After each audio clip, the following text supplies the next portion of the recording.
একদম স্ক্রিনশট সহ একদম রেড মার্ক করা কোন কোন আওয়ামী সন্ত্রাসী জেএফকে বিমানবন্দরে ঝামেলা করেছিল, ডিম নিয়ে গিয়েছিল, এবং ওদের গ্রামের বাড়ি কোন জেলার, কোন উপজেলার, কোন ইউনিয়নের, কত নম্বর ওয়ার্ডে, কোন রাস্তার কোন পাশে, কোন বাড়ির পেছনে, গুগল ম্যাপ সহ এগুলো সামনে আসবে। আমেরিকায় ইউনুসের যে সমস্ত সঙ্গীরা ছিলেন, আমেরিকার নিউ ইয়র্কে বাংলাদেশের উপদেষ্টা এবং মির্জা ফখরুল ইসলাম, আক্তার হোসেন আরো কয়েকজনের উপর অতর্কিত হামলা করেছে আওয়ামী সন্ত্রাসীরা। তাদের এই হামলার কারণে একজন ডিম নিক্ষেপ করেছিল আক্তার হোসেনের উপর। আমেরিকায় মির্জা ফখরুল, আক্তার হোসেন সহ কয়েকজনের উপর আওয়ামী লীগ অতর্কিত হামলা করেছে, তাদেরকে অপদস্থ করেছে, অপমান করেছে, ডিম নিক্ষেপ করেছে, কয়েকজনকে গ্রেফতার করা হচ্ছে।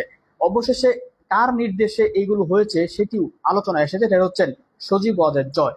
তাকে অলরেডি আলোচনায় এসেছেন, তার নির্দেশেই এই হামলাগুলো হয়েছে এবং এর নেতৃত্ব নাকি এই জয় দিয়েছেন। দর্শক, হামলাকারী কয়েকজনকে গ্রেফতার করা হয়েছে।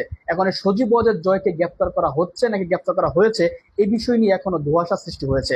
তো ধারণা করা হচ্ছে এই হামলার পিছনে যারাই জড়িত আছে প্রত্যেককেই গ্রেফতার করা হবে। আমরা এই গ্রেফতার নিয়ে আরো কিছু ইনফরমেশন দিব। এর আগে চলুন সজীব ওয়াজেদ কিভাবে নির্দেশ দিয়েছে এবং বর্তমানে এই যে হামলাগুলো করেছে, এই হামলার জন্য আওয়ামী লীগ কত ভয়ঙ্কর বিপদ